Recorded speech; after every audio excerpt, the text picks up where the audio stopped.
তৃণমূল ও সিপিএমের মধ্যে দফায় দফায় সংঘর্ষকে কেন্দ্র করে শুক্রবার সকাল থেকেই উত্তপ্ত আমডাঙ্গার বোদাই গ্রাম, কিন্তু বেলা বাড়ার সঙ্গে সঙ্গে রণক্ষেত্রের চেহারা নেয় গোটা এলাকা। এদিন দুপুরে সিপিএম তৃণমূল সংঘর্ষ চলাকালীন বোমার আঘাতে গুরুতর জখম হন মাদার বক্স মল্লিক নামে এক সিপিএম সমর্থক। বারাসত সদর হাসপাতালে নিয়ে গেলে তাকে মৃত বলে ঘোষণা করা হয়। সিপিএমের অভিযোগ, সকাল থেকেই এলাকায় বোমাবাজি করছে তৃণমূলের লোকজন। তৃণমূলের ছোড়া বোমার আঘাতে ওই বৃদ্ধের মৃত্যু হয়েছে বলে তাদের অভিযোগ, যদিও সিপিএমের অভিযোগ খারিজ করে দিয়েছে তৃণমূল। এমনকি পরিস্থিতি নিয়ন্ত্রণে আনতে আমডাঙ্গা থানার ওসির নেতৃত্বে পুলিশ বাহিনী বোদাই গ্রামে ঢোকার চেষ্টা করলে ওসির গাড়ি লক্ষ্য করে ছোড়া হয় বোমাগুলি। গাড়িটি ক্ষতিগ্রস্ত হলেও অল্পের জন্য রক্ষা পান ওসি নিজে। 24 ঘন্টা আগেও একবার হামলার শিকার হয়েছেন আমডাঙ্গা থানার ওই ওসি। হামলায় তিনি অল্প বিস্তর জখমও হয়েছিলেন। আমডাঙ্গার পর উস্তি থানার লক্ষ্মীকান্তপুর। ভোটের বলি আরও এক। সিপিএম তৃণমূল সংঘর্ষে উত্তাল লক্ষ্মীকান্তপুরে গুলিবিদ্ধ হয়ে মৃত্যু এক তৃণমূল কর্মীর। তৃণমূলের দাবি, এদিন বুথের বাইরে কাজ করছিলেন তাদের কর্মী সনদ ঘোষ। অভিযোগ, তখনই সনদকে লক্ষ্য করে এলোপাতাড়ি গুলি চালায় সিপিএমের লোকজন। গুলিবিদ্ধ হয়ে ঘটনাস্থলে মৃত্যু হয় ওই তৃণমূল কর্মীর, যদিও তৃণমূলের অভিযোগ খারিজ করে দিয়েছে সিপিএম।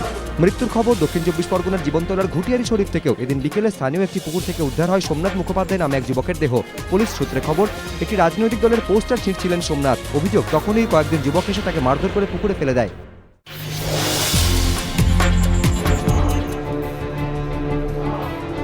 প্রথম দফার পর তৃতীয় দফা পুরুলিয়া ঝালদার পর উত্তর 24 পরগনার শাসন এবং দক্ষিণ 24 পরগনার নারায়ণপুর। দেখুন কিভাবে এক মহিলার হয়ে ভোট দিয়ে দিচ্ছেন এই যুবক। ঘটনাটি ঘটেছে শাসনের উত্তরপাড়া অবৈতনিক প্রাথমিক বিদ্যালয়ের একটি বুথে। নীরব দর্শক প্রিসাইডিং অফিসার। কে এই যুবক? স্থানীয় তৃণমূল নেতৃত্বের দাবি, সরাই গ্রামের বাসিন্দা এই যুবকের নাম বাপি, তৃণমূল কর্মী। যদিও তৃণমূলের উত্তর 24 পরগনা জেলা পর্যবেক্ষক তথা রাজ্যের খাদ্যমন্ত্রী জ্যোতিপ্রিয় মল্লিকের দাবি, বাপি নামে শাসনে কোনো তৃণমূল কর্মী নেই। অন্যদিকে দক্ষিণ 24 পরগনার নারায়ণপুরের 7 নম্বর বুথে অন্যের হয়ে ভোট দিলেন কালু নামে এক ব্যক্তি, আর সবকিছু চেয়ারে বসে দেখলেন প্রিসাইডিং অফিসার। সিপিএমের অভিযোগ, কালু একজন তৃণমূল সমর্থক, যদিও তৃণমূলের তরফে অভিযোগ অস্বীকার করা হয়েছে।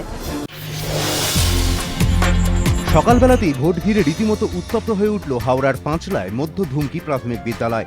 এই স্কুলে 3টি বুথ রয়েছে। ঘড়ির কাঁটা তখন সবে 8টা পেরিয়েছে। ভোটারদের অভিযোগ, আচমকাই জনা কয়েক তৃণমূল সমর্থক এবং বহিরাগত যুবক ভোটারদের লাইনে হামলা চালায়। বলে তারা নিজেরাই ভোট করে নেবে। সেই ঘটনা ঘিরেই শুরু হয় বচসা, ধাক্কাধাক্কি। কয়েকজন ভোটারকে লক্ষ্য করে ইট ছোড়া হয় বলেও অভিযোগ। ভোটারদের অভিযোগ, এরপর তৃণমূল সমর্থকেরা বুথের ভেতর ঢুকে ভাঙচুর চালায়। প্রিসাইডিং অফিসারের সামনেই মারধর করা হয় পুলিশকেও। এরপর ওই তৃণমূল সমর্থকেরা ব্যালট পেপার ছিনতাই করে পালাতে গেলে মহিলারা তাঁদের ঘিরে ধরেন। তবে স্থানীয় তৃণমূল নেতৃত্ব অবশ্য এই অভিযোগ অস্বীকার করেছেন। সন্ত্রাসকে বুড়ো আঙুল দেখিয়ে প্রথম দফায় ভোটের লাইনে দাঁড়িয়েছিল জঙ্গলমহল। মাঝরাত পর্যন্ত বুথে বুথে ছিল ভোটারদের লম্বা লাইন। তৃতীয় দফায় সেই একই ছবি ভাঙড়ে। বুধবারই ভাঙড়ের শাক শহরে খুন হয়েছেন নজরুল মোল্লা নামে এক তৃণমূল সমর্থক। খুনের অভিযোগে গ্রেপ্তার সত্তার মোল্লা সহ 6 সিপিএম নেতাকর্মী। ঘটনার জেরে উত্তেজনা গোটা ভাঙড়ে। ভোটের দিনও বিভিন্ন গ্রামে বিচ্ছিন্ন হিংসার ঘটনা। কানে এসেছে ঘন ঘন বোমা গুলির আওয়াজ। এত কিছু সত্ত্বেও পিছু পা হননি ভোটাররা। সকাল থেকে দাঁড়িয়েছেন ভোটের লাইনে। বাম আমলের মতো পালা বদলের পরেও বারবার শিরোনামে এসেছে ভাঙড়।